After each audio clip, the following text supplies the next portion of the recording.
Okay, folks, I'm very sorry about that. The first part of this is missing all the clinical nutritional hydration because I forgot to record. I'm just starting to record now. So that's enough. Talk about Alzheimer's. I'm there. I am there. It's not even premature senility. It's just straight up senility, okay? Oh boy. Okay. Well, what I'll do for the benefit of others who are not present, I will splice in or send the video from previous lectures on the clinical side of nutrition and hydration. My apologies. I'll think of something at the end of class. All right, now I think it's recording, so definitely I'm going to go here for the bioethical analysis of nutrition and hydration, which I always start with a little overview anyway. When cure no longer, when there's no more cure, care always is indicated, and the basic care, nutrition, hydration, shelter, and human interaction, which can be either enteral or parenteral. I'm going to move forward. Oh, here's a diagram of the gastrostomy. Right, so you see it has a little balloon on the inside, so it doesn't pull through, and then it just has, yeah, this is a peg. It's a peg. This is the abdominal wall here, and here is the equivalent of the port, a large bore syringe with the nutrition can be plunged into the stomach, slowly but surely, steady. All right, and here's what it looks with an actual photograph. Here's the navel of the person, the patient, and there is the peg itself. All right, so now from the bioethical perspective, ERDs are very good in this. There are 3 ERDs specifically that address the issue of nutrition and hydration, put in the context of ordinary or extraordinary means of life support. So now what we're going to do as bioethicists is we're going to translate, we're going to bridge the gap from the clinical medical language and setting into the bioethical language, right? Of trying to pass a judgment, truly, whether this particular patient should be intubated or not intubated with nutrition. I'm not talking about a vent tube, but a digestion tube, all right? So starting with ERD 56, which all of these ERDs, by the way, are in part 5, which is issues toward the end of human life, patients who are critically ill, all right? Part 5 of the ERDs, 5 of 6. So a person has a moral obligation to use ordinary or proportionate means of preserving his or her life, right? Proportionate means, then it defines it. What are ordinary or proportionate means? They are those that, in the judgment of the patient, very important, look at this paragraph here, in the judgment of the patient, okay, offer a reasonable hope of benefit and do not entail an excessive burden or impose excessive expense on the family or the community. So even fiscally, could become extraordinary. And this, just to remind folks that these ERDs were now on the 6th edition, 2018 was the latest one that came out, and they are accessible, as you know, for free online, in Spanish and English, on the U.S. Conference of Catholic Bishops website. Before it is actually published, it goes to the Vatican for review and comment, mostly from the Congregation for the Doctrine of the Faith, CDF, right? And then comes back, revised and so forth, and the final version is what is published out to the general public. So this is solid Catholic teaching. In the estimation of the patient, in the judgment of the patient, you know, this is an ordinary means of life support.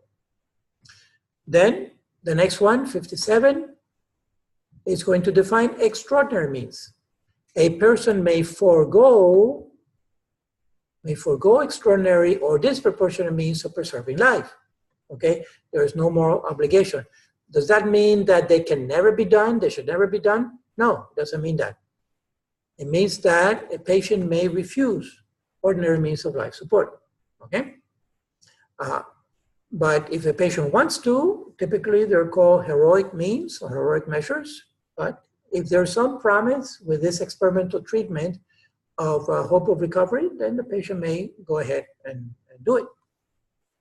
So disproportionate means are those that, in the patient's judgment, do not offer reasonable hope or benefit or entail an excessive burden, right? It's not just a burden, because some things are a burden. It was a burden to get up early this morning, but it wasn't an excessive burden, right? It wasn't an excessive burden. So we have to put it in perspective. Some burdens, there's burden in life, but they're reasonable, right? That's where the burden benefit analysis comes in. There are some burdens, but the benefit outweigh the burden, okay? They're better. And so it doesn't impose, or if it imposes an excessive expense on the family or community, then they are also considered extraordinary means, which do not obligate morally, ethically, bottom line. Okay, so this is in general. This is in general at the end of life. It also applies at the beginning of life and throughout life at any stage of our development. Now, 58, ERD 58 is the crucial one for nutrition and hydration.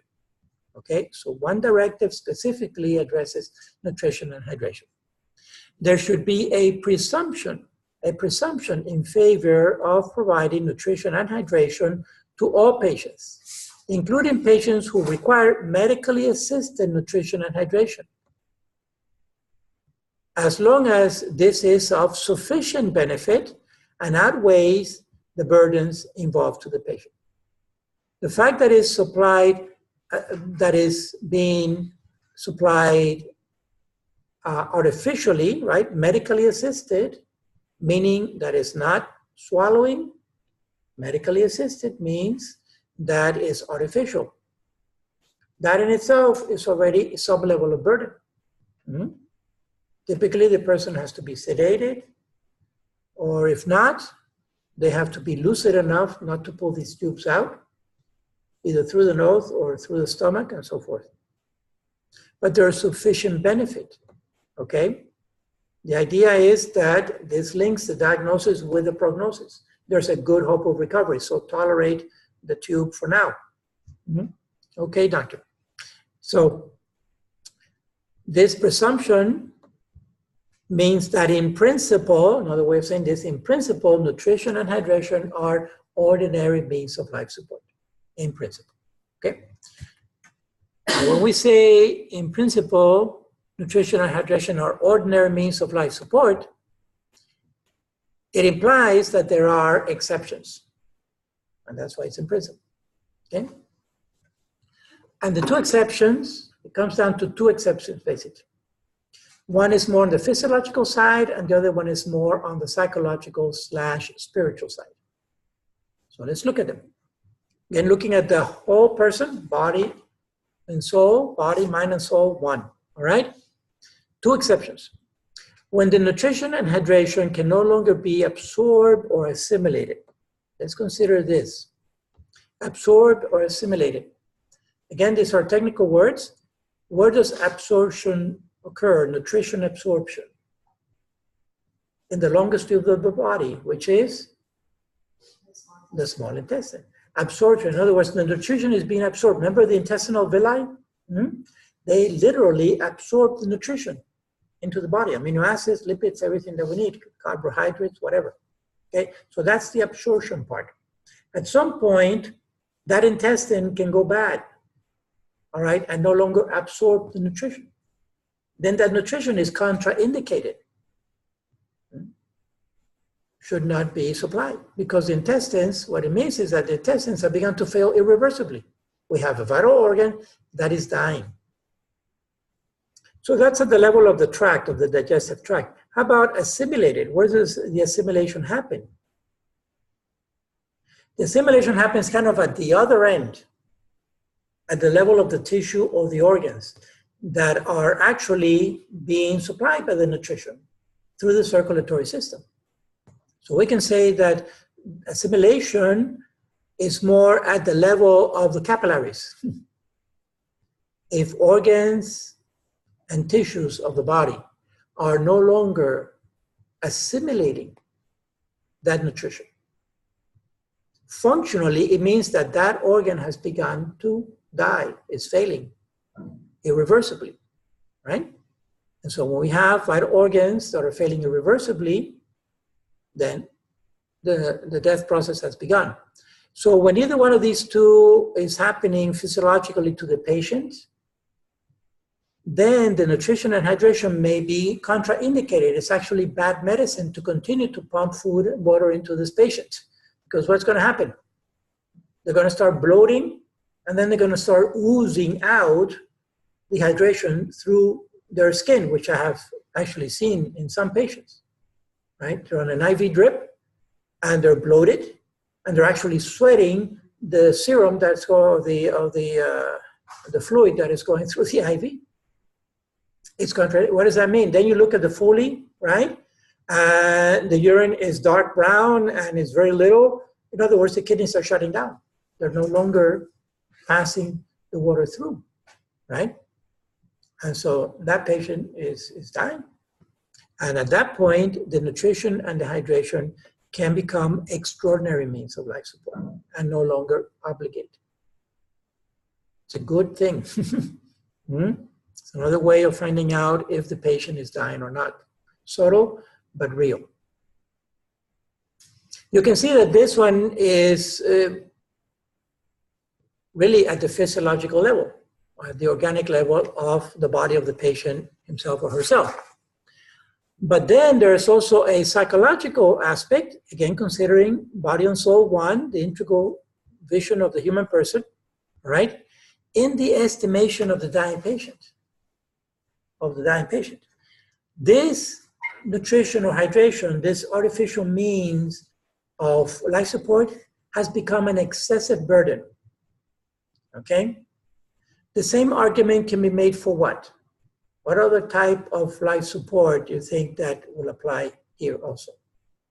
Give you a hint, it also involves a tube. Intubated, the vent to the lungs. In this case, it's not the digestive tract, it's another vital system, which is the respiratory system. A vent could also be an excessive burden for a dying patient. And therefore, you can substitute here NH, you can substitute it for the vent, right? This is focused on somebody, in this case, the ERD is focused on somebody who's already dying. Who's Exactly. Already, like you said, terminal with malfunctioning or dying on organs. But should it be like a 65-year-old who doesn't want to go through the burden of having a peg tube out of pride, that would not be acceptable. It depends. It depends. Remember, they're not dying. There's nothing. Well, if they're not dying, for sure. And but that would prolong their life. Right. So we're going to get into that actually with Terry Shower, which is what's coming up just after the break. But let me leave it at this for now. You notice that it says a dying patient. It doesn't say imminently dying. And so if the death process, that's why you hear Father Chaffee talk about, has the death process begun? And the death process may have begun. And, you know, I don't want to be sarcastic either and say, well, we begin to die when we're born. Yes, of course. And we begin to die at the zygote level, right? Because ultimately this zygote is going to die sooner or later. But it's not a question of being facetious either. It's actually patient by patient, you know, because the death process may be subtle but real. And typically happens with kidney failure. It's kind of gradual, but it's real. And those kidneys are failing irreversibly. That's why when I talk about that ordinary and extraordinary means, I always use that example of dialysis, because dialysis is definitely standard medical practice, and yet it is substituting the kidneys. There's no two ways about it. And so in principle, it's an extraordinary means of life support. The person may accept it, okay, for years. But so it's not necessarily imminently dying, but the patient is dying, realistically, all right? And that's what we're gonna get into with Terry's case. Bottom line is there's an option. One can go either way. It's like the directive says, go back to the directive. in the estimation of the patient, right? In the judgment of the patient, which is a very gray area, even for pain and suffering, because some people have a lot of tolerance to pain or suffering, and others have just thinking about pain or suffering causes them suffering. All right? And that's where reason, we cannot get away from reason. We have to use what's between the ears. You know, we try to reason with the patient. If the patient's demand is reasonable, we can support it in it. But if the patient's demand is unreasonable, we try to reason with them. But at the end of the day, after hours of trying to reason with the patient, if they're, you know, entrenched and locked into it, we're going to have to let it go at some point. We're going to have to let it go. All right. And this is where, again, the pastoral team is going to help a lot, because it may be at the spiritual level that the real bottom line issue is really at the spiritual level, more than at the psychological or physical level. All right. And that's where, for example, depression. The person may be physiologically, physically healthy, but is in depression, indeed depression. It came out in the program last night. What about the person who is healthy but is indeed depression? Do they have the right to kill themselves? What if they go to the Dr. Death there in Colombia and they say, well, you know, I'm indeed depression. You say that I have a right to kill myself, so kill myself. Mm-hmm. That's the challenge, all right? So that's basically what is going to come right after the break in the case of Terry Schaub. All right. So any questions about the principles that we talked about kind of in abstract before we look at a specific case, either on the clinical medical side or on the bioethical side? Those three ERDs are crucial for this. The first two make the distinction between ordinary and extraordinary means. At the moral level, at the ethical level, ordinary means obligate, but extraordinary means do not obligate morally. And then, finally, 58 talks about nutrition and hydration specifically, that in principle, nutrition and hydration are ordinary means, but there are exceptions. One is physiological and the other one is psychological. Okay, so if there are no questions or comments at this point, we can take the break and come back in about 10 minutes. Sounds good? Okay, so let me stop here or pause for recording. Yeah. Yes, thank you. Welcome back, everybody. So we're going to get into the timeline now. And I just emailed everyone this spreadsheet that I had done a couple of years back with all the timeline. So here is Terry when she was in her 20s, and now here is Terry when she was in her 40s. You can see she had a tracheostomy, right? But she was breathing on her own. She was breathing on her own. There's no vent. The only thing she had was a peg. Mm-hmm. And cutting a little bit to the chase for a moment, she was on that peg for about 16 years. So she had been disconnected or not is the key question. So let's backtrack for a moment. And Terry was born in the 60s. Her maiden name is Schindler, Catholic, from up north in Pennsylvania.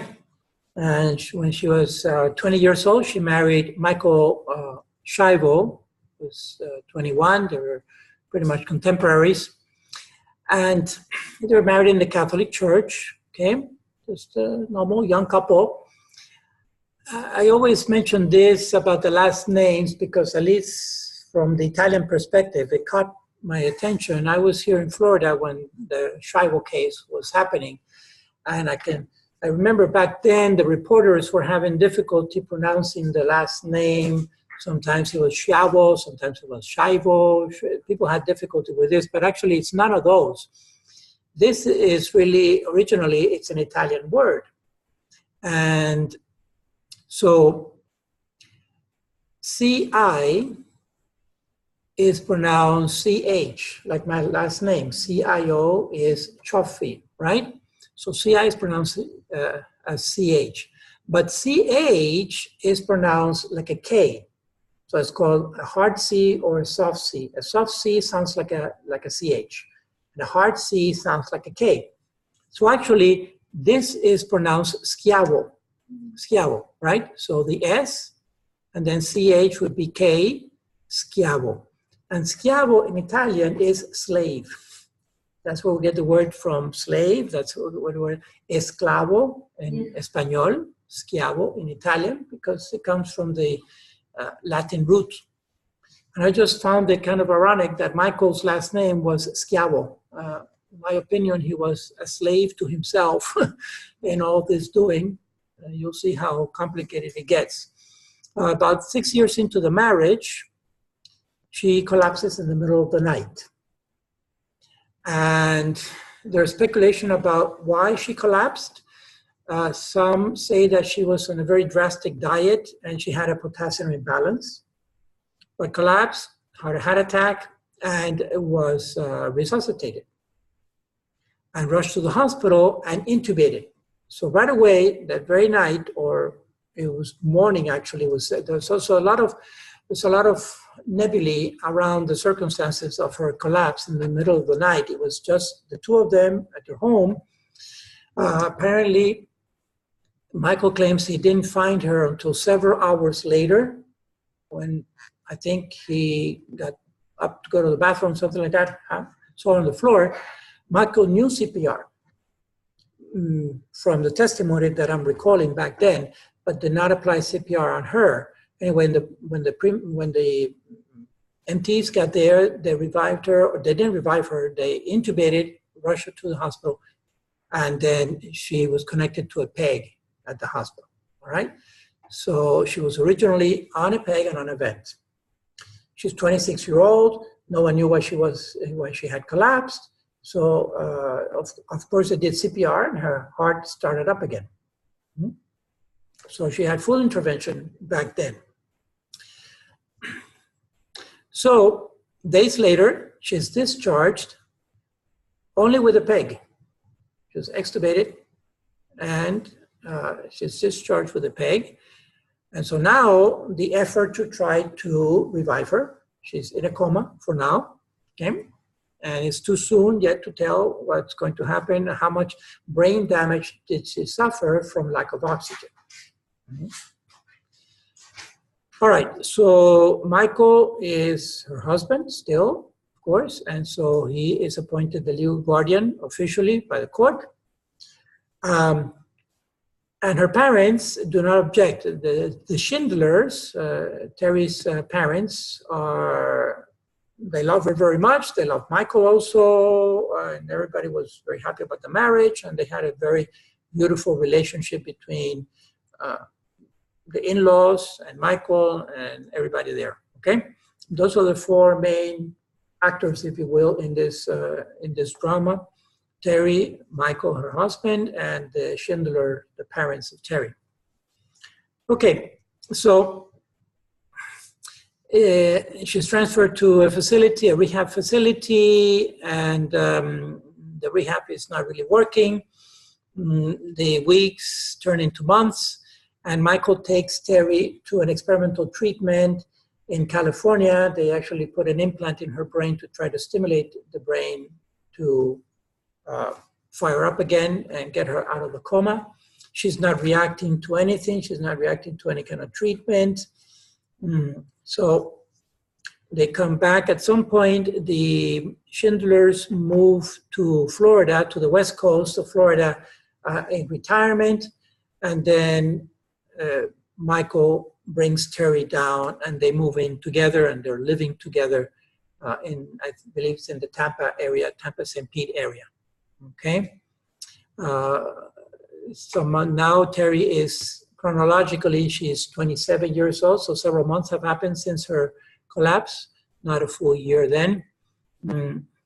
So efforts continue to try to stimulate Terry's brain and to get her back out of this coma situation. The months start turning into years here. She's not reacting to any kind of therapy.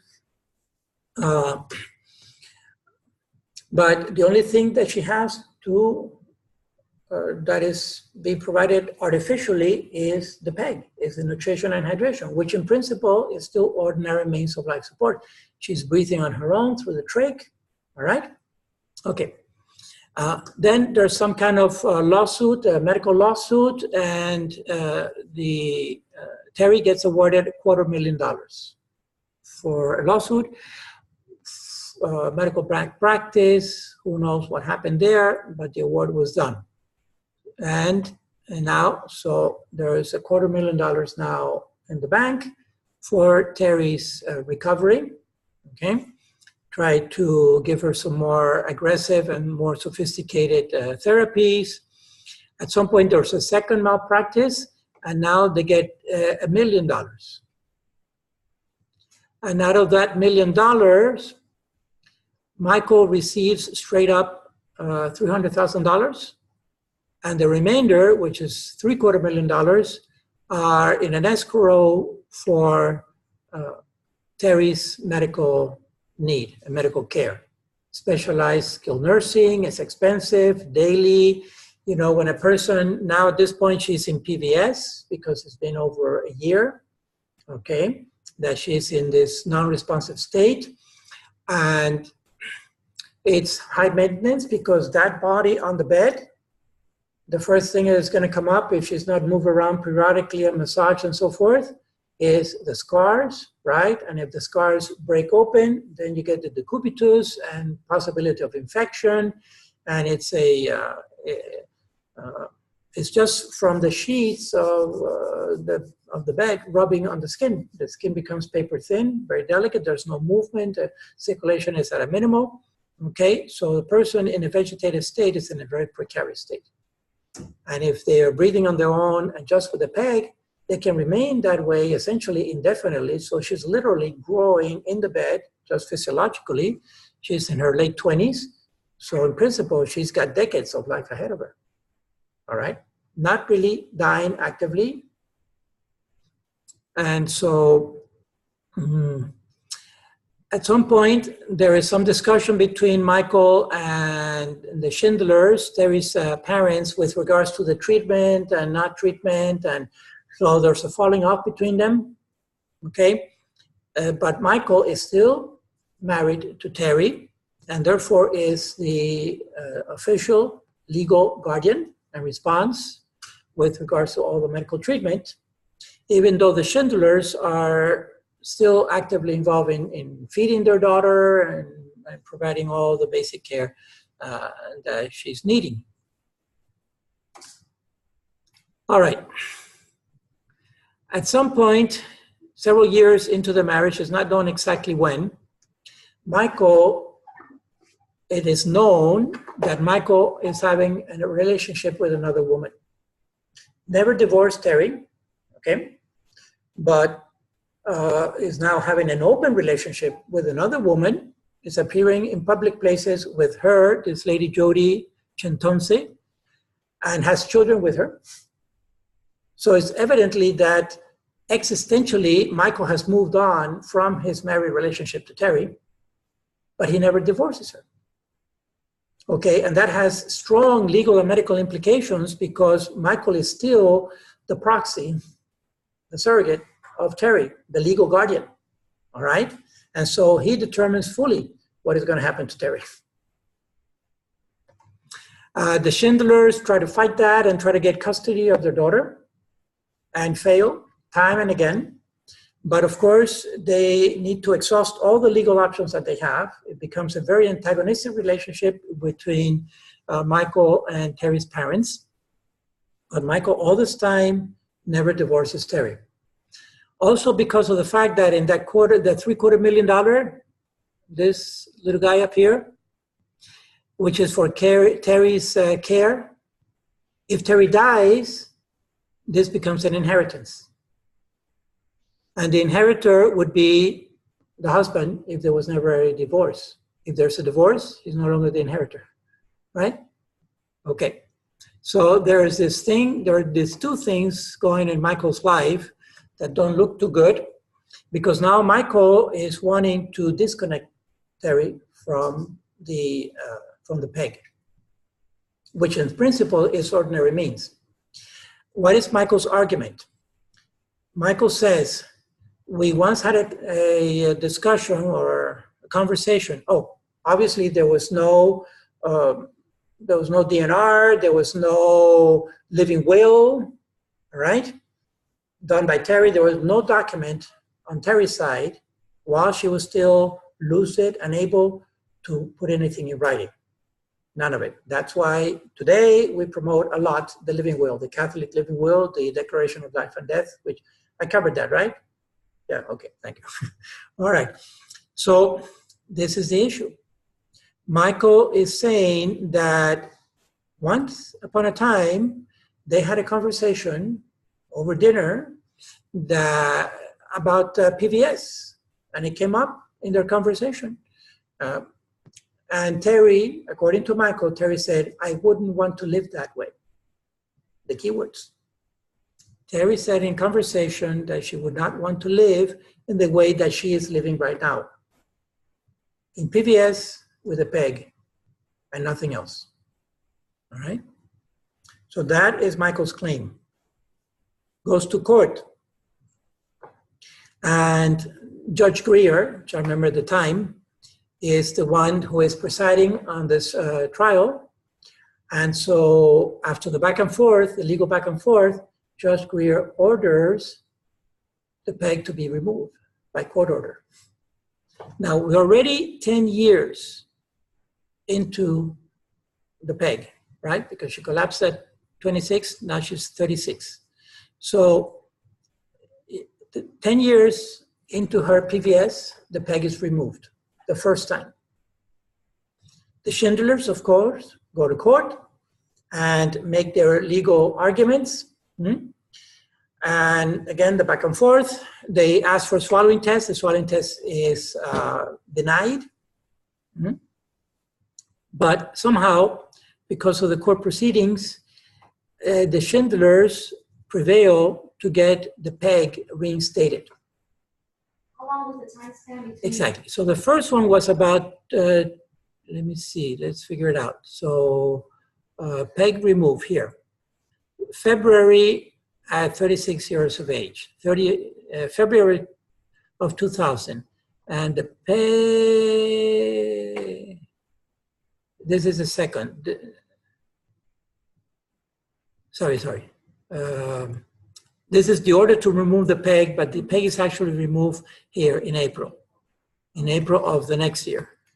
So 37, now 11 years. Okay, so April. And it was reinstated here. Peg reinstated, so there was only a couple of days. Oh, yeah. Right. Yeah. The first time, only a couple of days. Yeah, exactly. So, yes, exactly. Okay, so another judge gets involved, Dr. Quesada, Judge Quesada says, put the peg back in, so the peg goes back in. All right. It starts going up the scale, the legal ladder, if you will, from a county court to a district court. Eventually, it will go to federal court, but it's still in the state of Florida. So the peg is reinstated a couple of days later and stays for several years until Governor Bush gets involved and carves out a law. At that time, it was Jeb Bush, which was the brother of George W. Bush, who was the president. So it happened. Yes. Yeah. In fact, Jeb converted to Catholicism at Epiphany Parish in South Miami, and I was around that time. I was assigned at that parish in the 80s. Was it before or after this? It was before. He was, yeah. It was. So his conversion was before this. Okay. Yeah. So what I'm trying to say is that we have two Bush brothers who are both conservative. It happens to be politically.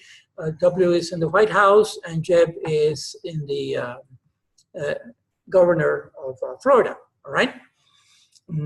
Anyway, it's just coincidence or providential that they were there, but we know that it's going to be a conservative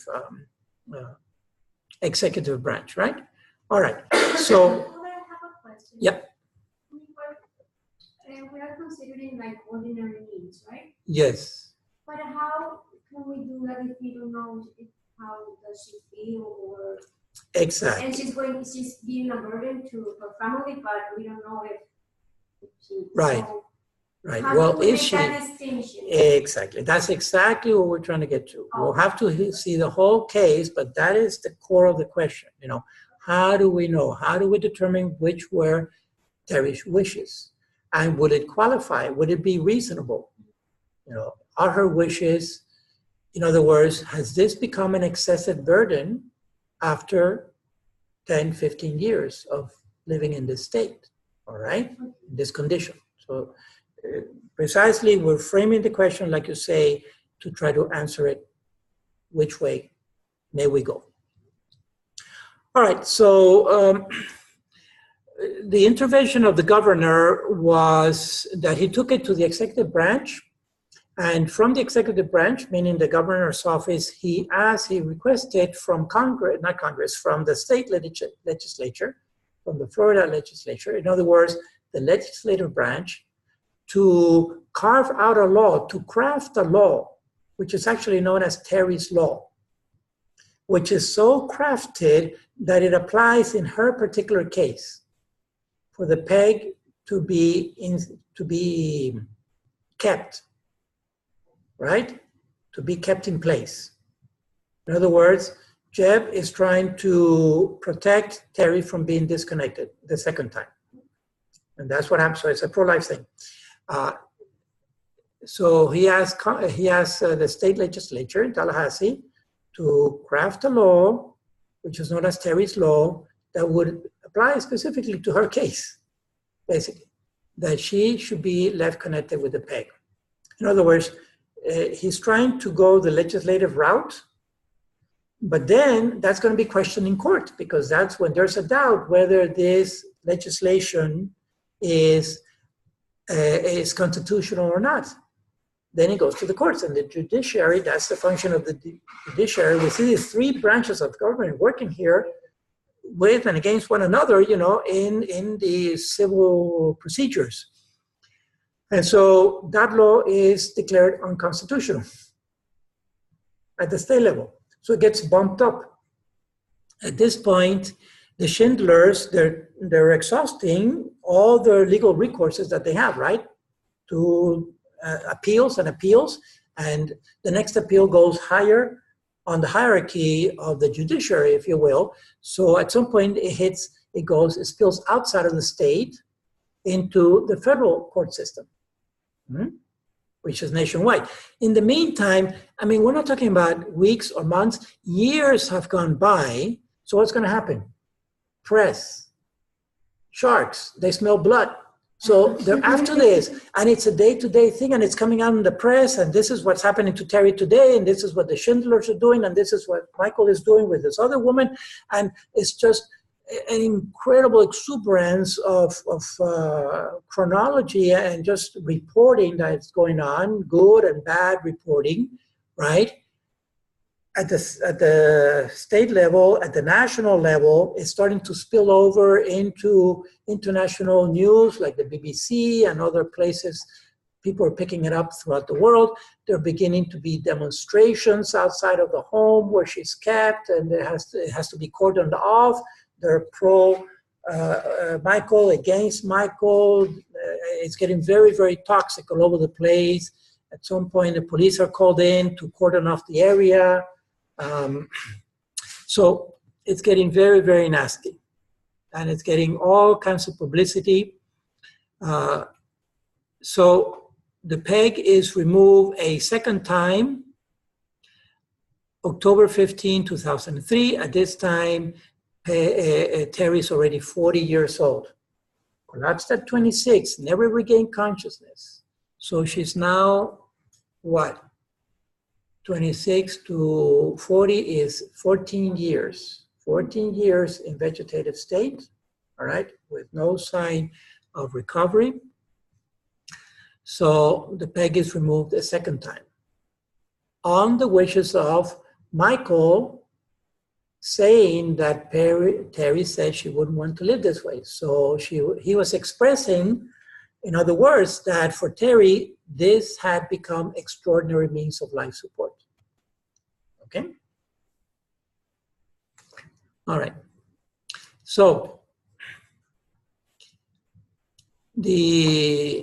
so this is where Terry's law comes in between the time of the second removal. All right. Terry's law kicks in, so the peg is reinstated. This time it was from October 15 to October 21, so it was a week.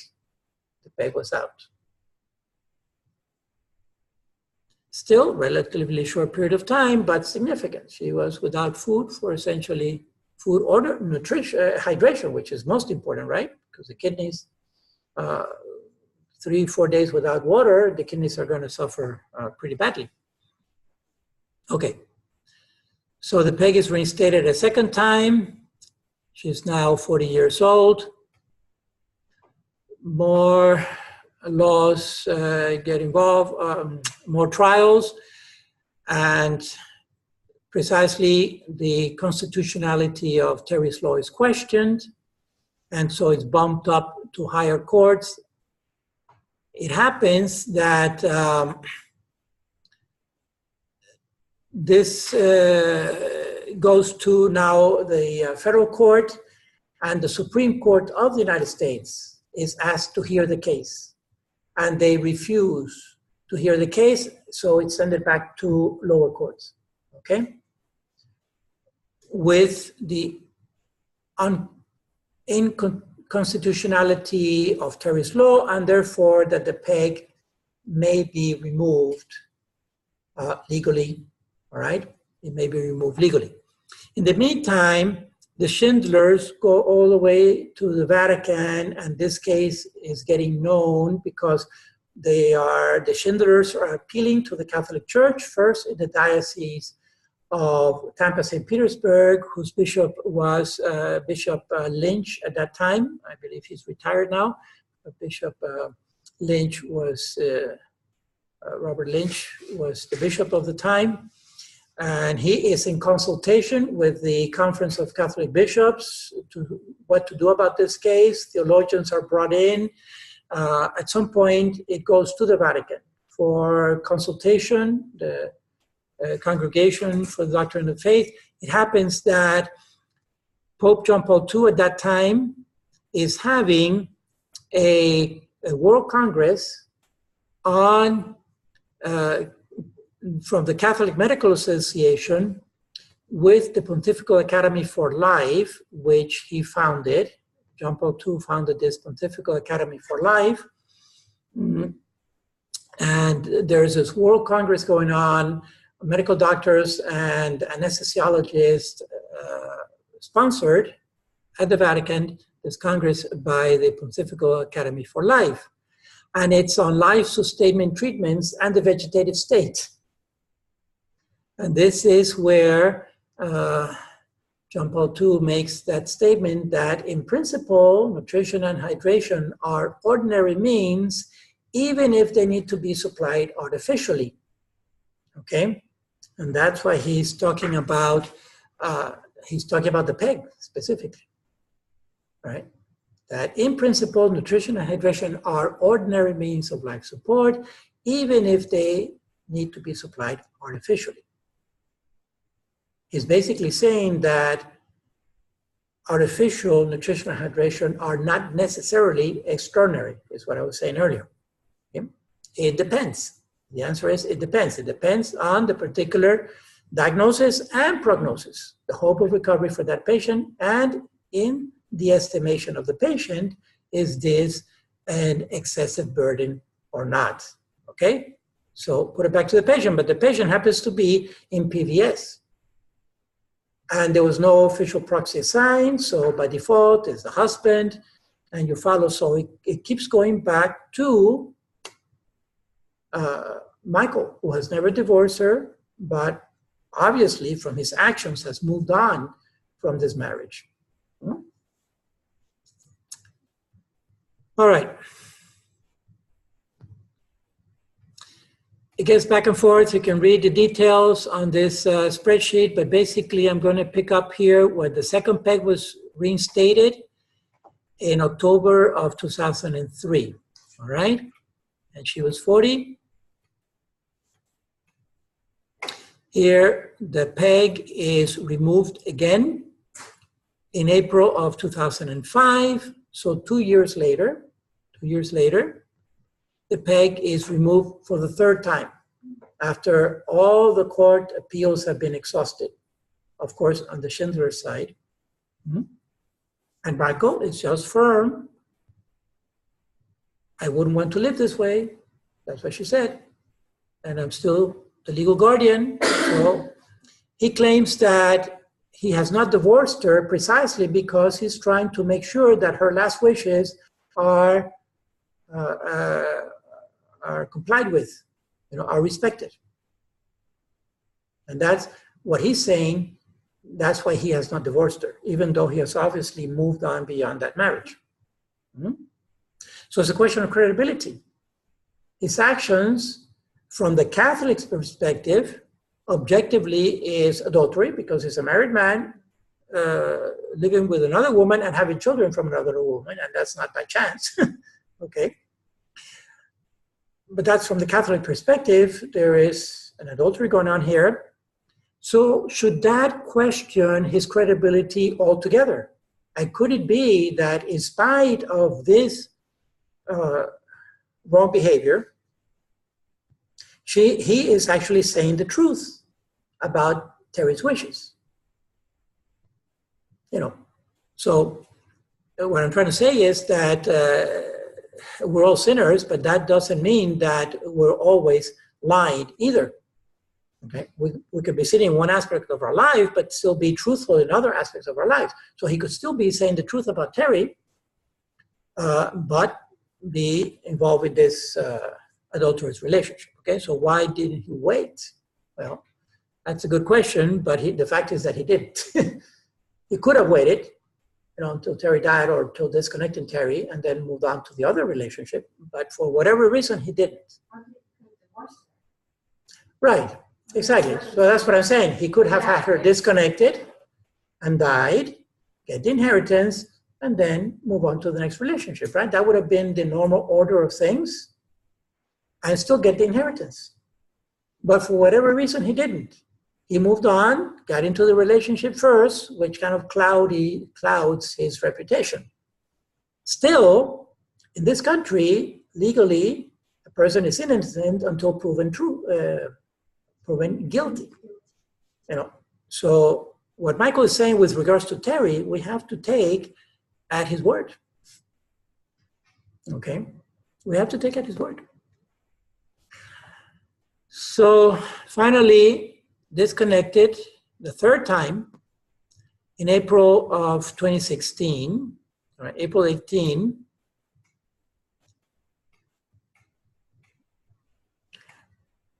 May, June, she dies. Sorry, wait. Let me get it right. Here, no, April 31. So here, March, what did I say? March 31. So from March 18 to March 31, so 2 weeks. So she lasted for about 2 weeks without the baby. And she was literally skin and bones when she died. She went into self-consumption, all right? And it's astonishing that she actually lasted that long without hydration, particularly because malnourished, if we're well nourished, we can last maybe up to a month because of the self-consumption thing. But hydration, the kidneys typically shut down 2, 3, 4 days, all right? She actually lasted 14 days, approximately 2 weeks. And maybe it's because she was in such a latent state that her metabolism was down to just basic metabolism. And it took very little to keep that metabolism going. But she did die eventually. And then the autopsy was done. And sure enough, the PVS was confirmed, if you will, or her state. The examiner, the medical examiner, stated that her state was consistent with a person in PVS, all right? At 42 from 26, so she was in this PEG for 16 years. What is now the bioethical analysis? Because we can see that real life is messy, right? It's messy. Had we been the next of kin, had we been the proxy of Terry, could we justify disconnecting her or not? We can ask the question. And I mean, bottom line, I think we can go either way, but let's look at it. Trying to put aside the murkiness of the credibility of Michael, for example, because there was inheritance. Let's assume there was no inheritance. Let's assume there was no infidelity. We can assume that Terry was single, for example, and she was either a sibling or with the proxy of Terry. Forget about the Schindlers, forget about Michael and any other circumstance. Just we're the proxy of Terry. Okay? If we go to the beginning, when she collapsed, was rushed to the hospital and intubated, okay? Well, that was a standard medical practice there. She's 26-year-old. We don't know why she collapsed, but she seemed normal the day prior to the collapse. And therefore, there's, in principle, good hope of her recovery. So we start, and the PEG could be considered temporary at that moment, simply to get her nourished. But like I say, the days turn into weeks, and those weeks turn into months, and the months turn into years. So at this point, 16 years later, after very aggressive attempts at therapy to get her back and no response, we can say from one perspective, she was stable because all she needed was the PEG and of course the trach, which means that her heart was beating on its own and the lungs were breathing on their own, which means that she was assimilating. In other words, of the two criteria, we can look at that, for example. We can get technical here. Where am I?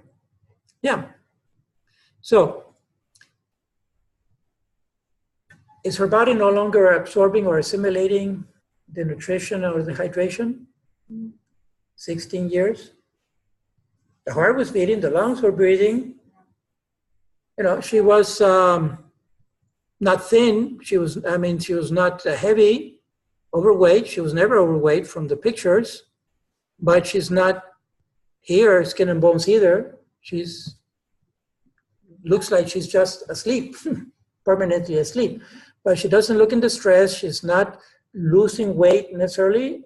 This is what the medical doctors would call a stable patient, right? Stable. So is she imminently dying? She's not imminently dying. Okay. And the nutrition and hydration are being, we can assume that they're being absorbed and assimilated because the heart is beating at a normal rate. She's breathing. She's just there, okay? The parents were willing to provide the care, the nourishment, and everything else that she needed. So it really comes down to this one, no? In the estimation of the patient, this has become an excessive burden. If she said, I wouldn't want to live this way, you know, let's even prescind of Terry Shivo as such. We can generalize this case. Any patient in this case, having fallen into PVS in their 20s, and now in their 40s, isn't it reasonable to assume who would want to live this way? If we're honest with ourselves, who would want to live this way? Honestly, I wouldn't want to live this way. After so many years of no hope of recovery, it is obvious that that brain has deteriorated beyond any reasonable expectation of recovery. The stem seems to be intact, right? That's why I made the distinction. The stem is intact again, because why is the stem intact? Why do we know that the brain stem is working? Two things are happening. Heartbeat and breathing, controlled by the stem. Involuntary, right? Remember, we talked about that in brain death, total brain death. So is she brain dead? Not total brain dead, no. The stem is working. Here's a heartbeat, here's a breathing. So it really comes down to the psychological factor. And I say psychological / spiritual because truly, especially for us as believers, if we truly believe in the resurrection of the dead and in eternal life, and that we are ultimately called to live in God's presence forever, who would really want to live this way here? We're just lingering, right? We're lingering on. I mean, I'm giving my personal opinion now, all right? But you can see that from the church's perspective on that Directive 58, okay? This could be interpreted either way. There should be a presumption in favor. But at some point, it could be considered an extraordinary means of life support. If this is extraordinary in the estimation of the patient, in the patient's judgment, folks, after 10 years, after 12 years of lying here, after 15 years of lying here, it's enough. It's analogous to the dialysis patient who says, enough. Let me go. Let me go. So in the case of dialysis, it means no more dialysis. Comfort care. The painkillers, just in case there's going to be pain at the end. And the sleeping, I forget, somnifers, I say somnifers, but that's not an American word. Somnífero in Espanol, but there's a better translation for English. Anyway, the person can be sedatives, right? A patient on renal failure who is refusing dialysis after years, they're basically going to intoxicate to death. And so what is indicated? Analgesics and sedatives, right? In other words, painkillers and sleeping pills or sleeping medication to sedate the person. Not overdose the person. Do not overdose the person, because then we have crossed the line into killing the patient, right? But manage the pain and or suffering that the patient may be experiencing at the very end. So analgesics and sedatives, painkillers, and putting the person only to sleep, not to kill. So similar could be done here. So maybe some painkiller that can be introduced. Again, doctor, correct me, but liquid form of painkiller, just in case she's feeling some pain, by removing the peg. And also some sedative, right? But the sedative, is a sedative really going to, is a just in case situation, because if this person is in PVS for 16 years, we have very strong evidence that the brain is not really feeling any pain. Mm-hmm. But just in case, it could be administered even through the peg, right? Yes. Well, I mean, we really wouldn't know the pain because their brain isn't dead. And well, which part of the brain? Are you talking about cerebrum or are you talking about brain stem? If they're able to function, well, yeah, you're right. I guess it depends. But we had a patient that happened. I was not involved because I thought that was extremely unethical. It was the same thing. The husband wanted to remove the peg. Right. The nursing home refused to do it. Right. So I don't know how our hospice actually permitted this, but their perspective was that it was going to be done regardless. Mm-hmm. At least they could provide comfort care at the end of life, which was a big problem because none of the nurses wanted to be there. Yeah. So because she had to be provided round the care, 24/7, continuous care. Right. Husband paid for an apartment. He rented an apartment, a separate apartment, just to have her hospital bed there. Right. We moved her from the nursing home. We moved the peg tube, which is the only thing that was keeping her alive. She had no other issues or anything like that. And starved her to death. And in the process, the nurse had finally said, like she said that she would do it because she didn't want, to nobody. She was like, somebody has to care for her as she dies. Right. She said it was horrific. Yeah. That you could see, she was like, the body was turning blue from like lack of nutrition. Right. And the body was shaking, like the body was actively fighting against it. Well, okay. And of course, that's where they provided the medication, but it was traumatic for her because you really don't know what she was, in fact, feeling, not feeling, knowing, not knowing. There's no way of knowing. Exactly. Okay, so we really need to open it up and parse it out, okay? The case I presented was Terry Shivo. You've seen one patient, Now, your patient, what's the diagnosis? What's the prognosis, right? Yeah. What was it? So this patient was in PVS? PVS. Okay. Do we know her age or his age? She was around the same, in the 40s. In the 40s, she had a medical malpractice during child labor. Okay. And she became anoxic then or something and fell into PVS. She just went comatose and they found a medical malpractice lawsuit as well. Right. Okay. So she went into PVS for how long? Yeah. Well, I don't know exactly because I saw her a couple times, but they didn't want chaplain services. At the nursing home, I was able to pass it. Okay. But I think it was about 15, 20 years. It was about 15 years because her daughter was about that age already. Okay. And that was the birth, right? That was the birth. That was the birth. They were tired of her having to go, too much of a burden on the family and having to go every Mother's Day to see. Right. Okay. Okay. Sorry? I think that maybe that's the key time. I mean, 16 years is like... Right. In other words, it's prolonged. It was more than 10 years. Yeah. Okay. Right. Okay. So we can still ask a few more questions. The case is starting to look similar to Terry's. Evidently, there was no document, right, from the mom. So this was the mother. This was a woman. And she did not have a DNR. She did not have a living will, nothing. And it was similar that the parents wanted orally. Okay, and the parents wanted to try to save her, and the husband wanted to disconnect, right? And was there any conversation? Did the husband claim any conversation? No, I know, no, that was not the claim. It was just that. So it's his decision. It's a burden, yeah. Okay. The husband was still the husband, so he's the legal proxy and the guardian, right? And again, we have to go on his word, his best judgment, even if there was, if there was not the conversation.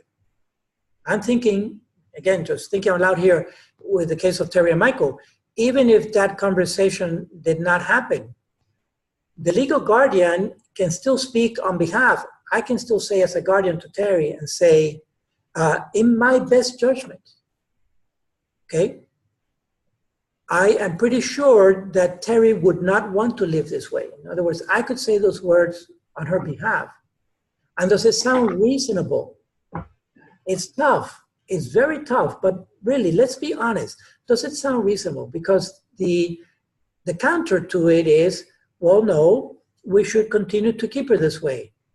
And then the question is, well, for how long? You know, should she become 50, 60, 70, 80? Should we just wait until systemic organ failure, which could be decades from now? Right? And so, and keep in mind, there is that excessive expense or burden to the family or the community. So that's also kicking in there. These are documents of the church. They push us to the limit, right? But never supplying an overdose, never actively killing the patient. But could we say at some point that enough is really enough? And in the case of the one that you're proposing yourself, since that patient was showing signs of distress, how about we manage that? How about we manage the distress? Yeah, and that's why that's why hospice decided to stay with her. Right, so because hospice, they knew it was going to be you see? unpleasant. Right, exactly. And so and I can see there, it would be negligent not to address that. That's what the ethical committee decided, that it would be unethical to leave her just on the family's own suffering as she died. Exactly. And so, in my opinion, this is one of those cases that the death process has actually begun, even though it's subtle. It's definitely very subtle because they look stable to us, right? But because we take the person as a whole, and this person, it is reasonable to assume that this person no longer wants to live this way when there is a zero hope of recovery. I have a question. Yeah. In this case, because I don't know, can we like turn into statistics? I mean, is there like a number, like if a person is in a registered state, right? Is there like a number, a probability number that says the person is going to wake up or not? Or we cannot determine that by now? Yes, and in fact, you've heard me say this more than once, that medical practice is a statistical practice. You know, it's a probability thing because they're going on past history of cases. And they will say, well, in other cases where this has happened, this has been the result. They have lasted this long, all right? And so, yes, one could go into the literature and one could see that generally, but it's still going to be a statistic. The difficulty is jumping from a probabilistic world into a deterministic world of this particular patient here and now, you know, who is not a statistic. So Terry is not a statistic. Terry is a real live human being. So how to make that jump? And that, the statistics, in my opinion, helps to make a reasonable judgment. You know, what is reasonable? In other words, if we're looking at the dorm, most people in her state, the vast majority don't recover based on the EEG and everything else. Yeah, because I suppose that the insistence of the parents is because they had hope that she was going to wake eventually. Yes. Or maybe because they didn't want to kill her. Yes, of course. So we can say on the part of the Schindlers, right, again, being extremely respectful and realizing that this is their daughter, whom they love dearly, and I think she was also an only child. No, I'm sorry, there's another brother, because the brother has started an organization, the Terry Shiver Foundation, to try to, which has gone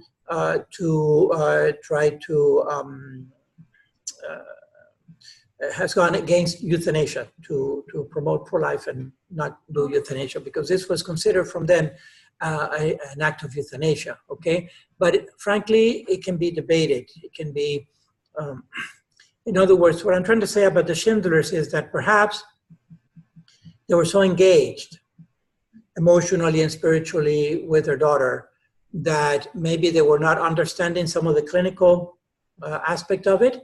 They were not understanding the statistics, right? And the prognosis, that the prognosis, objectively speaking, was nil, especially after the experimental stuff that had been done, the brain implant and all this, you know, and years and years.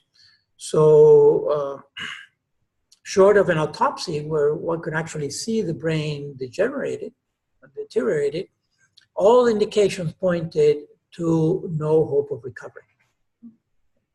And so that's what I'm saying. If there's no hope of recovery, are we actually prolonging the life, or are we prolonging the death process for this person? And these are the cases. These are the cases. Now, the silver lining, because I don't want to leave it in that note. Doctor, I don't know if you have any particular comment? Not in these cases. I think this is a very individual, like you said, one case per case. Right. Of what for you would be an excessive burden. Mm-hmm. Yes. Yeah, and so really what I'm trying to point out here is that this is a very subjective, I mean, this is totally subjective, and yet it is accepted. Now, when this judgment is unreasonable, that's when we try to argue with the person. So how can we counter Michael's argument reasonably? In other words, let's say, well, Michael, you're being unreasonable about your request to disconnect Terry because, look, she's been on the peg for 16 years. What if we wait a few more years and something pops up in medicine where her brain could be stimulated? So one could also make a case in the opposite, right? But it's based on future expectations. which are not here and now. So it may require a sacrifice from Michael's side, and since this was a Catholic wedding, all right, then they made those vows, the Catholic vows, which say to one another, in good times and in bad times, in sickness and in health, I will love and honor you all the days of my life. In sickness and in health. So we can say that in principle, Michael was bounded to those vows, right? And so is he giving up on her? It's a judgment call, right? But I think that at that point, we're actually trying to get too deep into the individual conscience of Michael or Terry. And so that's why I say, let's generalize this case. A person in PVS who is not anywhere near 80 years old, if we put that as a guidepost of average, systemic organ failure, average. They're nowhere near that age, but they're in PVS for decades, literally. Is it reasonable or not to consider that this could be an excessive burden for this particular patient? It could be reasonable. It could be argued either way, see? What I'm trying to say at the very, very end of this day is that we could go either way. This, in moral theology, is called probabiliorism, which is actually promoted by Alphonsus Liguori, Saint Alphonsus Liguori, who's considered the father of moral theology in the Catholic Church. And it says, when one can present arguments or evidence equally compelling on either side of a case, all right, where either side is either yes or no, they're opposite results, then either case, until the church has made an official declaration, either case is valid. Either case is valid and can be held morally, ethically speaking. And that's one of his great contributions to moral theology. One of the reasons why he's considered the father of moral theology in the Catholic Church is probabiliorism, was the name of it, given back then. There's equal probability, unequal probability. Okay, so these are the cases. These are the challenges. And what we see in society is these arguments of quality of life or dignity of life versus sanctity of life. But what I want to propose, and I'll end with this, is that quality of life is more subjective in the sense that what may be quality for me may not be quality for you. I mean, for me, quality may be having the latest electric car every year, the latest model of an electric car. That to me represents quality. For you, quality may be, eating only organic food or healthy food. What is quality? It is really it's at the individual level, no? What may be quality for one person may not be quality for another person. A person may be heavily into redemptive suffering, and I have terminal cancer, and I refuse all mode of treatment because I want to offer all the pain and suffering that I may have for the redemption of my soul, and if there's any redemption left, for the soul of somebody else. Okay, so quality is really subjective. Whereas sanctity of life is more objective in the sense that all our lives are sacred. All human life is sacred. And that doesn't depend on any one of our lifestyles, is because we are God's image. And only we are God's image. And so that makes our life sacred. And it's because of this that we need to uphold human life as a fundamental value and provide it for care and everything else that I've been talking about in this end-of-life issues, okay? So if we talk about a sacred quality of life, trying to combine these two. But emphasizing our being in God's image, that at some point we are going to face death on this life. So some of the things that we could do proactively is take that living will, take that Catholic Declaration of Life and Death seriously, and you look at it and get it signed and get it disseminated out there. And beyond that is to invite other family and friends to have the conversation. I think it's kind of intimidating to talk about end-of-life issues, but yet here we are in the Easter season, so you can put it in the context of the Easter season. But I encourage you to take that declaration seriously and try to promote it among family and friends to avoid this kind of madness that went on with these people, okay? Because it turned out to be a very antagonistic thing. Imagine everything that it hit the nation, it hit the world, it hit the Vatican.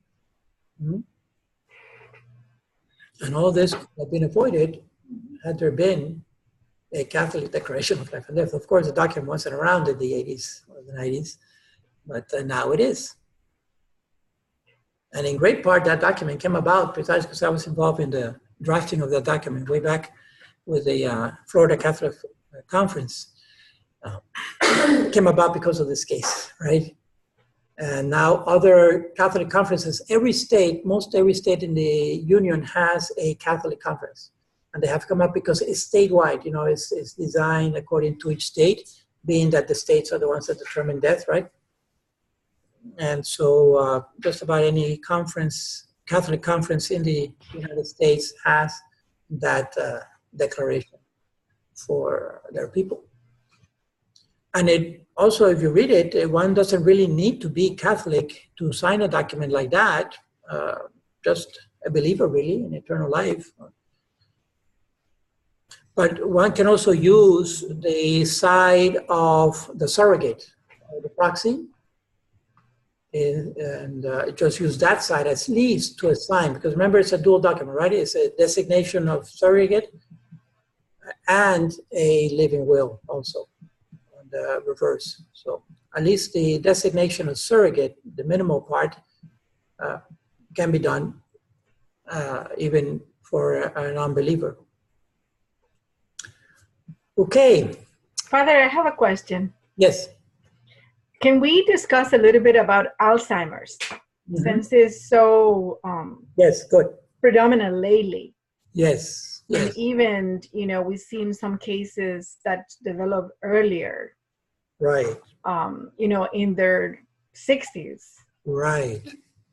Yes. So, yeah, okay. So let's just do some thinking out loud here. My first thoughts on it, first of all, I think that the greater incidence of Alzheimer's today, and let's stick with the US for now. In my opinion, the greater incidence of Alzheimer's today, which anyway, it's a perceived incidence. I don't know the actual stats on it, or maybe it's been diagnosed more. It's a little bit like cancer. We tend to hear more people with cancer today, right? But the eternal question is it because there's a greater incidence of cancer, or is it being diagnosed more frequently, right? Correct. Or it could be a combination of both, because a greater incidence could speak negatively with regards to our lifestyles. One way or another, we're bringing on cancer to ourselves more than previous generations. And it could be anything from the hole in the ozone, of which we have at the personal level, very little to do with, right? We'll touch that next semester. But it could be the actual individual lifestyle that we have, unhealthy lifestyle, stuff that we're eating, and so forth. Anyway, back to Alzheimer's. So what is your medical opinion? Are we seeing a greater incidence of Alzheimer's, for example? I think so. Yeah, okay. And is it because it's being diagnosed better, or is it actually more people are getting Alzheimer's in the population? No, I think that more people are getting Alzheimer's. I think that we used to see in elderly what we call, like the, the vascular dementia or dementia is just failing of the brain as they age. Right. Yeah. So it's an organic process, but with Alzheimer's is it's a disease of the brain itself that develops at a younger age. Right. Yes. Okay. So this helps me also to make the distinction between Alzheimer and senile dementia. Yeah. In Alzheimer's, typically, Father, the key point is that you lose your ability to perform your ADLs, activities of daily living. Exactly. You can have a senile dementia who never loses control of their centers, and they always go to the bathroom, for example. Right. Exactly. Good. So that's a very practical distinction. That helps me a lot. So we can make a distinction. A larger population. Of which? Of people in general, but also. No, but which of the two? Baby boomers. Yeah. We have a lot of elderly people now, so I want. Oh, you're saying, okay, the aging of the population. Right, like what you were saying of that about, cohort. is it just diagnosed better nowadays? Right. I also wondered if the fact that we are the baby boomers, like Getting right older. now, a lot of much more elderly population, Mm-hmm. does that also affect the amount of Alzheimer's that is being diagnosed? Like, Right, so the aging of the population. yeah, right. Will there be a slump in like 20 years from now in the diagnosis of Alzheimer's? Good. This is where statistics comes in, okay? Because remember, the statistics is the art of the use and misuse of statistics, right? How do we use them for the good? And this is where it could help, because then we have to adjust the numbers, proportion, and we look at a proportion, the percentage of the population today of subgroups, right, of the elderly is going to be greater than it was years back, right? So that's another factor. So that cohort, that subpopulation is a larger number. Mm-hmm. That's another factor. Yeah. So let's say that there is a greater incidence of Alzheimer's for a number of factors, right? And that it's happening prematurely because it's not happening around age 80, but it's happening around age 60, for example, at least onset. It's a disease of the brain. Is it terminal? It's terminal, but it's long-term, right? Correct. Yes. It progresses at a different rate in different patients. Exactly. So it's progressive, degenerative, irreversible. Yes. For now, right? Mm-hmm. Cure, but care always kicks in. So there's no cure really for Alzheimer's. They can try to slow it down sometimes, but still it's progressing fast or slow. What are we trying to say that the onset of Alzheimer is the beginning of the death process for that person? That was my question. Yeah, I don't know. I don't know. Because it would be, okay, so it's a disease of the brain, right? But brain is not good enough for me. But there's an end stage Alzheimer's. So there's a different diagnosis. Alzheimer's okay, good. End stage. So it's not onset, right? It's not onset, right? Okay, then, okay, so let's look at the neurological definition of death. Yeah. It's a disease of the brain, but that doesn't cut it for me. By the brain, are you talking about the cerebrum or the brain stem? If it's a cerebrum, then it's not necessarily the death process has begun because it's got to include the brain stem, right? Right. But what happened with Alzheimer's, like a lot of the Parkinson's patients that are progressive, one of the things that they lose very frequently is their ability to swallow, Father.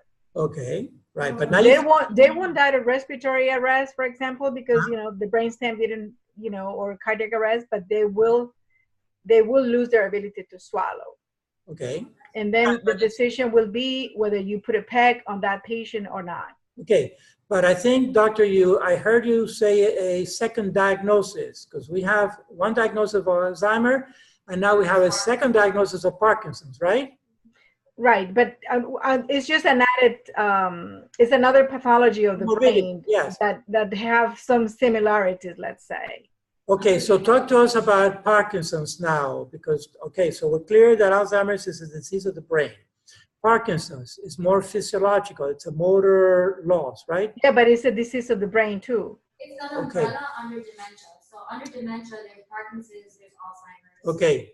You can have one without the other. Exactly. Correct. Both? Yes. Yeah, they're not necessarily together. Right. But they can occur. When they occur together, it's getting more complicated for this patient. But with Parkinson's, you're conscious. It's more rare. I have a patient that has Parkinson's and is now beginning with, she's 67, and is now beginning with some level of Alzheimer's. But I have a patient that's 90 also with Parkinson's and completely alert and oriented and can still eat and whatnot. It's just conscious is important. Yes, her consciousness is completely there. Right. So I'll give you my take on that, on these two. In my opinion and my perception, as a non-clinician, I find Parkinson's more difficult to deal with than Alzheimer's for the patient, because at least for the patient with Alzheimer's, we know they're losing their mind, literally, okay, so they're not as conscious. But the Parkinson is kind of trapped, right? Because if it's just straight up Parkinson and nothing else, their motor skills and their skeletal muscles and skeleton is getting stiffened, but they're still lucid. And they can be in their 60s, 70s, and 80s, right? And they're still lucid. So I find Parkinson's from that perspective more challenging. Yeah, I think Parkinson is more disabling, let's say. Right, exactly. But so with the combination of both, but before we put in Parkinson's, okay, I want to follow up on something Rizal said about end-stage Alzheimer's. End-stage Alzheimer's, yes. Okay, so what's happening there clinically?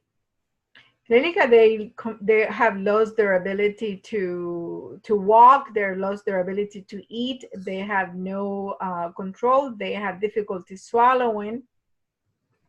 So the decision will come, they start getting, pneumonias, and the decision will be, do you put a PEG or not? Right. That end-stage Alzheimer's.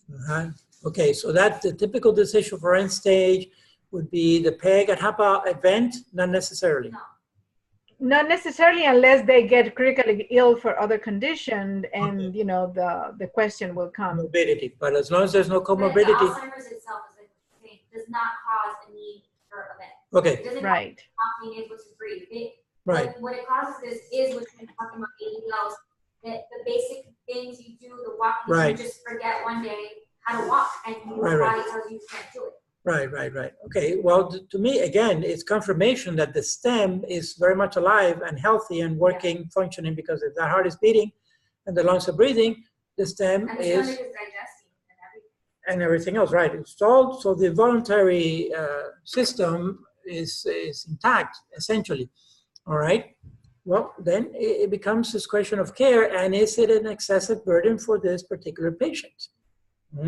There, I would try to get proactive with onset, not wait for the end stage, but with onset, address the issue of a DNR, but more importantly, a living will, which we want it to be Catholic, right? With regards to ordinary or extraordinary means. So I think that at onset of Alzheimer's is the time to have the conversation of ordinary and extraordinary means. Because basically, the way I see my Alzheimer's patient is just like it's a baby state. You go back to this baby state, and how do you not provide basic cares of cleanliness, food to a child? Basic care, nutrition, hydration, shelter, wiping, cleaning. But when you see a 90-something-year-old patient without a DNR who has Alzheimer's, that's ridiculous. It's like you have to do a lot of teaching. Like, what are you trying to resuscitate? In the stage, that's different, and that's when. And then most of our patients don't die of heart attacks. Most of them is from aspiration. Right, the aspiration. But then, by providing that end-stage Alzheimer's with a PEG, you will definitely prolong their life. Correct. So I go back to the prognosis. How old is your end-stage patient? Right. You know, and are there comorbidities going on? What's the diagnosis? What's the prognosis? What's the hope of recovery? Which is going to decline, right? It's going to decline. So that's the time to have the conversation. And one could make the case that the PEG it becomes extraordinary. So we can either withhold or withdraw. Thanks be to God, we don't follow this Jewish tradition, strictly speaking, where once they connect, they cannot disconnect. And that's why many times they don't connect to begin with, because they're kind of locked in there. All right, but we can either withhold, meaning not connect to begin with, or withdraw, which means disconnect after the patient has been connected weeks, months, or years prior. So really, it does depend patient by patient, but I can, trying to be proactive, I'm thinking at the onset is to have the conversation. And also to bring in the significant others, right? Because those are going to be the key people that are going to be deciding eventually. Yeah. Yeah. It's just, I see, Father, in the nursing home, so many end-stage Alzheimer patients that they are placed on a PEG and they just continue to deteriorate their body and you know, consume and contract, and they are so contracted, and then they have pain if you move them. Fetal position. So it's cruel sometimes to watch this. See, that's a healthy instinct. That's a healthy instinct that our healthy conscience is telling us, you know, our informed conscience is telling us, this is cruel. We're actually prolonging the death process of this person. Okay. And that also plays a role in like what society is leading today, where there's no level of care at home, because there's a big difference between, and what what she's talking about is what we see in nursing homes, and it is cruel to see a 90-something-year-old patient with zero dignity of life on a PEG tube. But then you see that a same patient level of care at home, and the family doesn't have PEG tube, they're still providing. There's a dignity of life there, there's a quality of life in that. And it's just basically at that point, again, just basic needs until they aspirate so much that they die on their, like, because of the food. Right. So I don't know if it's just because they're being thrown into nursing home situations where they're living longer with PEG tube as opposed to if they were at home. Correct. And it's a natural process. You're providing care for your loved one. Naturally, we just had that situation where I was very pleased that at the hospital they didn't push PEG. I thought they were. And they said, you know, either way they're going to die with a PEG from aspiration. So you could just take him home. Don't put their professional advice was not to put PEG, and was to continue slowly, very upright, feeding the patient, but with the knowledge that they were going to continue to aspirate, and that was going to be their cause of death. And the wife was okay with that because she got to take her husband home. She got to provide him as much cautiously the care that she could. But without doing that, like going through the PEG without any more burden, and letting him die naturally as he would have regard anyway. He was going to before she was put into the hospital. But with the nursing home stuff, they do PEG, and they're there forever. And that brings in another layer of complications. Okay, again, going back to the statistics, I think I showed you at some point today. It's about 60% of Americans are dying outside of home. It's kind of institution. Around 60%, I think it is. So it's already the majority of the population. Okay, and we can intuit that number to increase instead of decrease. For a number of social factors that are involved. But once we go institutional, then what happens? There's the insurance issue, there's a malpractice issue, and so we see that sometimes these institutions are doing the extra, right, just to be covered on the legal side, that they don't get sued for malpractice because they didn't do enough. And it's going to be anyone's call, and you can always find that lawyer that will take them to the cleaners. And so sometimes maybe for the legal aspect of it and the fiscal aspect, these patients are being intervened too much. Changing the end of life. And also, yeah, and also because we understand that, humanly speaking, existentially, a PEG is easier to maintain on a patient that is institutionalized, that is 2, 3, or 4 per room, and then just go around putting the food into these PEGs, and their numbers. At that point, they're not even human beings. It's a machine and a number, and I have me, the nurse, I have a routine in the morning of doing these tasks, and then I go and document, and the institution is covered, right? So these are definitely the challenge. We cannot get away from humanizing the practice of medicine. Mm-hmm. Yes, Emma? What if somebody's out there that don't have family? Who takes over? Right. They don't have a DNR, they don't have any of that. Who takes over? Yeah, the state basically takes over, right? The state, a court appoints a guardianship, and they will end up in some kind of a public nursing home, a community nursing home, or a rehab center. Yeah, absolutely, that's the challenge. The people who are alone on their own. Mm-hmm. Father, let me just share this that I searched with the Alzheimer's Association. Oh, yeah. They say that is the 6th leading cause of death in the United States right now. Really? Wow. Mm-hmm. That there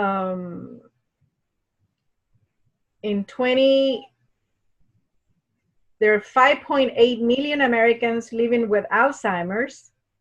And by 2050, the number is projected to be nearly 14 million. Wow. Yeah. Okay, well, we'd also have to, again, trying to apply statistics at this, I would like to see a percentage, right? So right now, 6 million out of about 300 million that we are, so that represents about 2%, about 2% of the population. So when we put it in 2%, I mean, it's a relatively small number in my mind, that only 2% of the population in the United States is with Alzheimer's right now, 2%. And we have to see what is the population in that projected time. Right, exactly. For the 14 million, how many would we be? Yes. So if the 2% goes to 4%, for example, then it may be pointing at lifestyle somehow, right? That we're not exercising the best lifestyle possible, or better diagnosis also. They're being diagnosed. Was this end stage, Dr. Claudia? Or no, just a diagnosis of Alzheimer's. Okay. But it says that 1 in 3 seniors die with Alzheimer's or another dementia right now. It kills more than breast cancer and prostate cancer combined. Wow. Okay. In the senior population. In the seniors population. Right. So 1/3 of the senior population is diagnosed with Alzheimer's. And in 2019, it will cost the nation $290 billion to care. And in 2050, it will be the cost of the Alzheimer's dementia will be $1.1 trillion. Yeah. It's scary. It is scary. I mean, the numbers are very, very sobering. But again, we're listening to absolute numbers, right? And it would be interesting to put them in perspective, for example, of that same population. So 1/3 of the elderly population is dying of Alzheimer's. What are the other 2/3 dying of? Number one. Number two, how much is that costing? Because again, my intuition is that cancer treatment is much more costly than Alzheimer treatment. What's your take on that?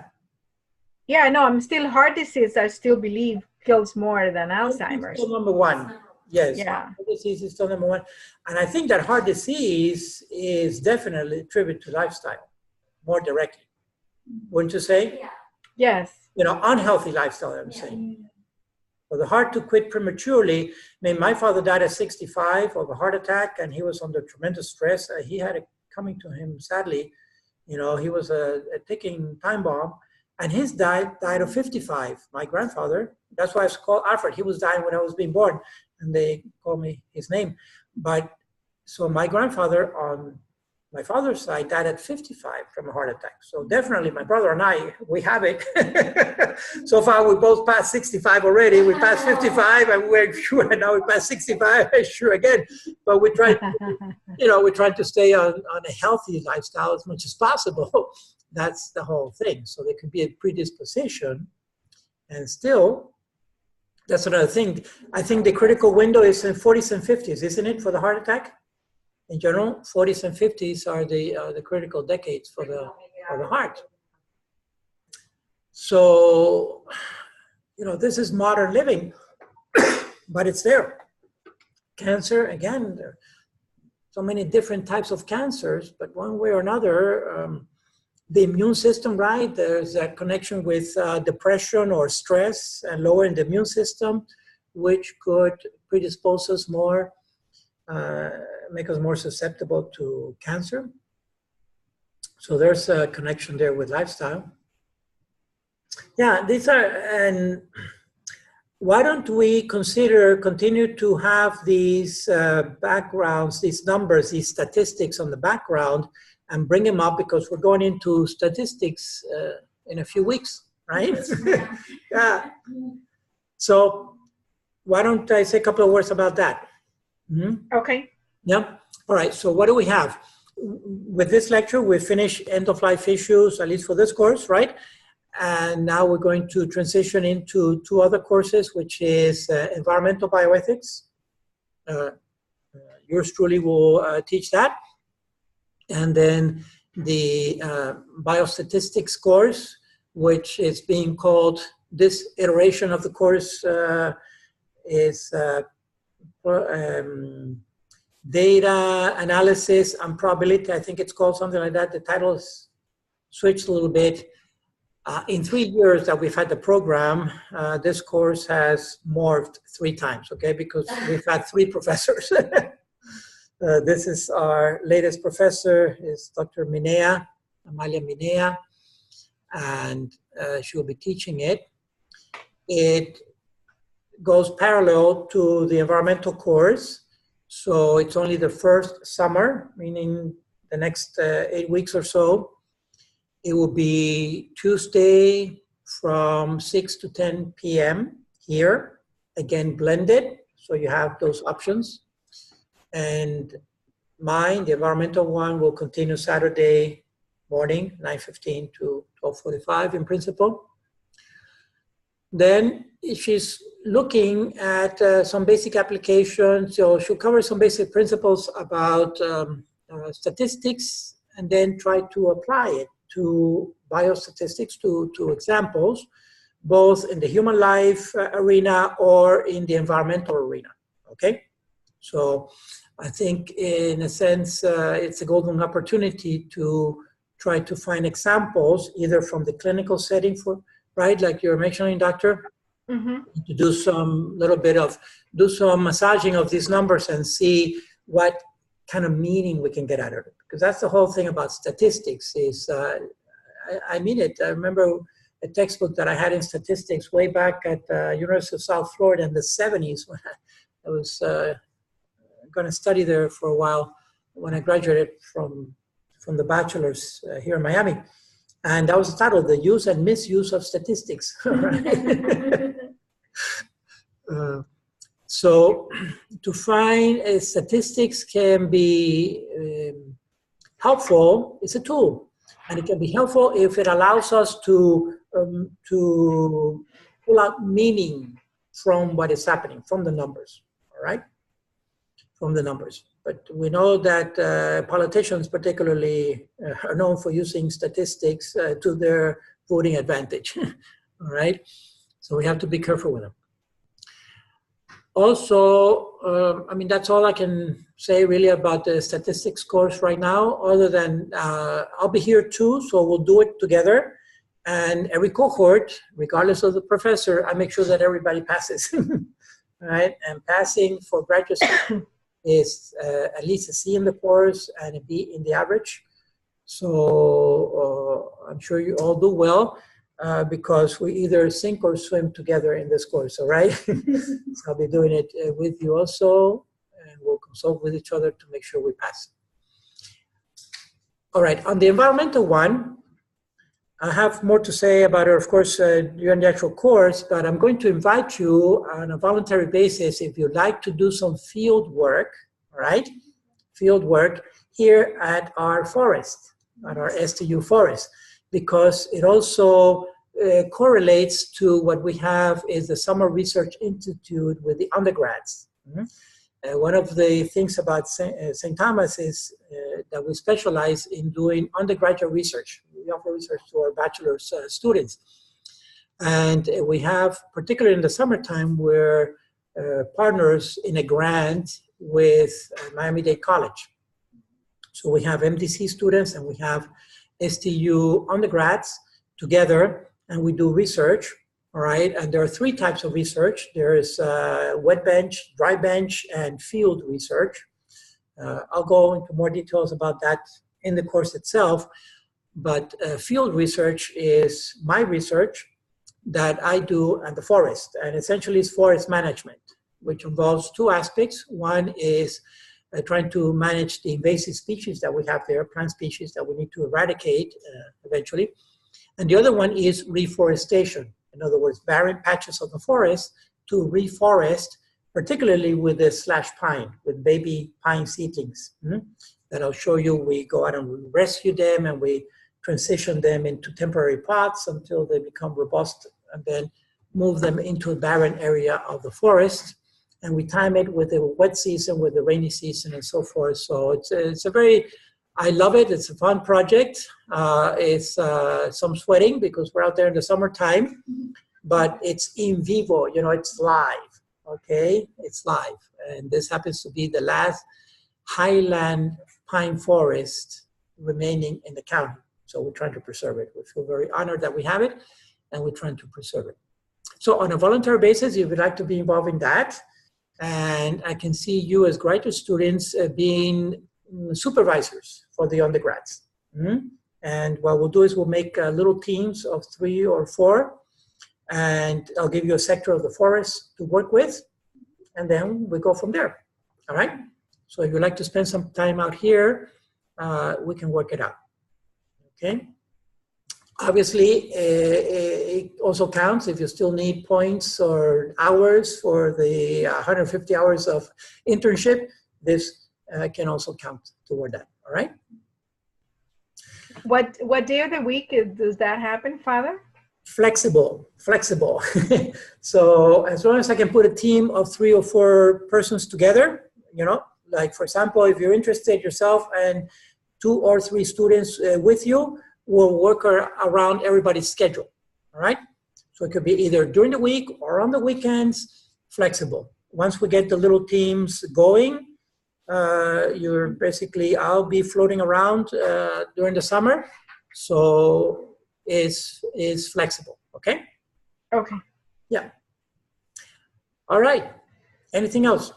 So we have class next Saturday, right? Yes, right, thank you very much. So let me look at the schedule, because I think we actually begin the environmental course next Saturday, don't we? And yes. then a break. Let me see what kind of concoction I came up with here. Yeah, right. Because next Saturday is May 4, and technically, as far as St. Thomas University, we're still in this spring term, but as far as the trophy is concerned, we're actually in summer 1, prematurely. So I'll have the first lecture of the environmental course next Saturday, same time, same place, all the same mode.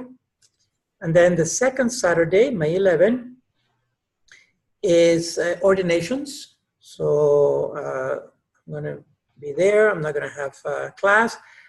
What I'm going to do, yeah, so everybody's off that Saturday. Oh, no, yes, this is what I have.